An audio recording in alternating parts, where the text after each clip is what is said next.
कब्रिस्तान देख लेना, ये ग्राउंड फ्लोर है, इसके ऊपर 7 फ्लोर और है। 7 फ्लोर पे जो पेंट हाउस है उसमें गॉड रहता है। तो अगर तुम्हारी मर्जी के बिना पत्ता नहीं हो तो फिर ये जो दुनिया में इतना अन्याय है, दुनिया में इतनी भूख है, इतनी बीमारी है, इतनी मजबूरी है, इतने बलात्कार हैं, इतने हत्याएं हैं, ये इसके सामने हो रहा है। ये चाहे तो रोक सकता है लेकिन ये होने देता है। और ये मुझसे पूछेगा, इसकी मजाल होगी तो मुझसे पूछेगा कि तुमने क्या किया दुनिया में। मैं पूछूंगा अगर ये निकला तो फिर तुमने क्या किया। अस्सलामु अलैकुम वरहमतुल्लाहि वबरकातुहू। 20 दिसंबर बरोज सनीचर यानी गुजरे हुए कल, अल्लाह है या नहीं है, गॉड मौजूद है या नहीं है, इस बात पर मुफ्ती शमाइल नदवी और मुल्हिद जावेद अख्तर के दरमियान 2 घंटे मुनाजरे चलते रहे और वो डिबेट और वो मुनाजरा सोशल मीडिया पर चर्चे में रहा, चर्चे में है। इस सवाल ये पैदा होता है कि इस मुनाजरे के अंदर आखिर कौन हारा कौन जीता, तो इसके बारे में बाद में बात करेंगे। आइए उससे पहले एक्स मुस्लिम साहिल के बारे में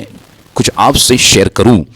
आज से तकरीबन 2 महीना पहले एक वीडियो के इसके देखने के बाद कुछ मुस्लिम यूट्यूबर्स ने वीडियो बनाए और इसका वेलकम किए कि ये देखो साहिल फिर से इस्लाम में दाखिल हो गया, इसका इस्लाम में खैर मकदम है, ये मुसलमान हो गया। उस वक्त उलमाए किराम ने फ़ौरन सोशल मीडिया पर आकर लोगों को ख़बरदार किया था कि ये गिरगिट, ये नास्तिक अपना रंग फिर से दिखाएगा, ये एक खेल खेल रहा है। तो लीजिए फिर से एक्स मुस्लिम साहिल अपने रंग में वापस आ चुका है, वो गिरगिट अपना रंग दिखा रहा है। देखिए पूरे दिन लाइव शो में वो क्या कह रहा है, आप भी ज़रूर सुने। जावेद अख्तर साहब और दंगर दिमागी अपन मुफ्ती शमाइल नदवी की डिबेट थी, जो डिबेट हुई है, और जावेद अख्तर साहब एक प्रोफेशनल या फुल टाइम डिबेटर नहीं होने के बावजूद उन्होंने जिस तरीके से मुफ्ती की बैंड बजाई है, I want to congratulate him and I want to appreciate that. क्योंकि मैं एक्सपेक्ट नहीं कर रहा था कि यार ये इस तरीके से होगा, मैं एक्सपेक्ट नहीं कर रहा था। लेकिन जैसे कि मैंने कम्युनिटी पोस्ट में डाला, जावेद अख्तर साहब ने मेरी एक्सपेक्टेशन से ज्यादा वहां पे उन्होंने परफॉर्म किया। मैंने उसमें कमेंट देखा, वहां पे लाइव मोमिन लोग वो लिख रहे हैं, बुड्ढे के हाथ कांप रहे हैं, बुड्ढा डर गया, बुड्ढे के ये हो गया।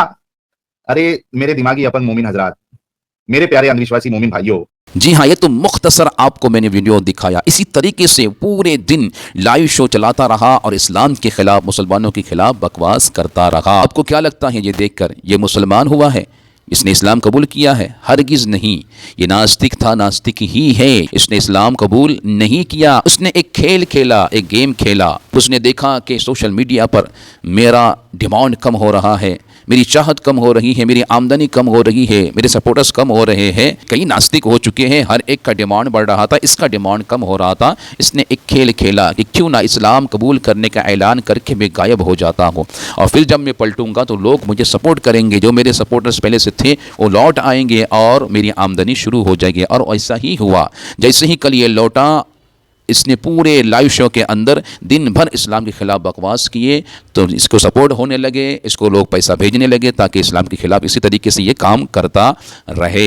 तो वो हजरात जिन्होंने इसे मुसलमान समझे थे और जिन यूट्यूबर्स ने इसके सपोर्ट में वीडियो बनाए थे, उनसे गुजारिश करता हूँ पहले आप तौबा करें और उन सारे वीडियोज़ को डिलीट करें। अब आइए बात करते हैं कल के डिबेट के बारे में कि कल का जो डिबेट हुआ, जो मुनाजरा हुआ मुफ्ती शमाइल नदवी और मुल्हिद जावेद अख्तर के दरमियान में, उसमें हारा कौन, उसमें जीता कौन? अगर आप मुझसे पूछेंगे तो मेरी ये राय है, मैं तो यही कहूँगा कि वक्त ख़त्म हो गया, वक्त काफ़ी दरकार थी। क्योंकि बहस जब अल्लाह के वजूद पर है तो 1-2 घंटे से काम नहीं बनता है, 1-2-3 दिन तक कम से कम ये डिबेट चलना चाहिए। इसलिए कि हज़ारों सवालात बाकी थे, हज़ारों जवाबात लेने थे, वक्त कम पड़ा और ये मुनाजरा ख़त्म हुआ। लेकिन आप अगर खुद जाकर देखेंगे इस डिबेट को तो आपको पता चल जाएगा कि किस तरीके से मुफ्ती शमाइल नदवी की तरफ से जवाबात दिए गए। अब देखिए जावेद अख्तर इस मुल्हिद को कि जब दिगर चैनल पे बैठता है, जब किसी और चैनल पे गुफ्तगू करता है या अपने चैनल पे गुफ्तगू करता है या नास्तिक लोगों से जब बात करता है, धड़ल्ले से बात करता है। लेकिन जहाँ जहाँ इस डिबेट के अंदर मुफ्ती शमाइल नदवी साहब ने इससे सवाल किए तो ये ठंडा पड़ गया, खामोश हो गया और फिर सिरे से इनकार कर दिया, हम मानते ही नहीं हैं और ये मानेंगे नहीं। یہ انکار کرتے رہیں گے، اس لیے کہ انہوں نے ٹھان لیا ہے. جب کوئی ناستک ٹھان لیتا ہے ماننا ہی نہیں ہے، ہزاروں دلیل آپ پیش کر دیں وہ ماننے والے نہیں ہیں، کیونکہ یہ اللہ کے وجود کا انکار کرتے ہیں، خود کی پیدائش کا انکار کرتے ہیں کہ مجھے کسی نے پیدا کیا. تو اب ہزاروں دلیل پیش کریں، یہ ماننے والے نہیں ہیں. تو میری ذاتی رائے یہ ہے ایسے لوگوں سے بحث کرنا بالکل بیکار ہے، ایسے لوگوں کو اپنے حال پر چھوڑ دینا چاہیے. لیکن چونکہ بحث ہوئی، مناظرہ ہوا، تو کون غالب رہا کون مغلوب آپ خود بھی اس ڈیبیٹ کو دیکھیں کہ کس طریقے سے بہترین انداز میں مفتی شمائل ندوی کی طرف سے جوابات دیے گئے. اپنے دوستوں تک اس ویڈیو کو ضرور بھی ضرور شیئر کیجیے گا. یہ ہے کہ دنیا کے سارے مذہب سب جانتے ہیں یہ دنیا کیسے بنی تھی، کیسے مٹے گی، مرنے کے بعد کیا ہوگا، ان کو سب علم ہے. ان کو کسی کو ڈائنوسار ہوتے تھے پہلے یہ نہیں پتا تھا، کسی کو نہیں پتا.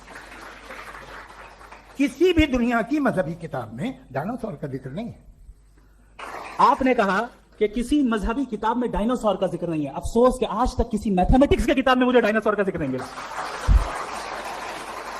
تو اس کا مطلب میتھمیٹکس کی کتاب بیکار ہے؟ نہیں، اس کا وہ ٹاپک نہیں ہے. ریویلیشن کا اور مذہبی کتابوں کا ٹاپک یہ نہیں ہے کہ آپ کو آ کے بتائیں سائیکل کیسے بناتے ہیں یا آ کر یہ بتائیں کہ جو ہے ڈائنوسار کب تھا. وہ تو مورالیٹی سکھانے آیا ہے. آپ یہ کہہ رہے ہیں کہ لوگ ڈیسائیڈ کریں گے کیا صحیح ہے کیا غلط ہے، یہی ہے میجورٹی ڈیسائیڈ کرے گی کیا صحیح ہے کیا غلط ہے؟ ارے بھائی بالکل. میجورٹی اگر یہ کہے کہ نازی جرمنی کے ساتھ جس طرح میجورٹی تھی کہ جینوسائیڈ کرنا صحیح ہے، آپ جسٹیفائی کریں گے؟ اس وقت آپ کا یہ سوال صرف اس کے بعد کلوز کریں. ہاں اس وقت پلانٹ پہ جو لوگ تھے ان میں کتنے لوگ ہٹلر کو صحیح سمجھتے؟ اچھا، پلانٹ کی میجورٹی طے کرے گی سوسائٹی کی نہیں. پلانٹ کی میجورٹی گاڈ کے ایگزسٹنس کو صحیح مانتی ہے، آپ کیوں نہیں مانتے؟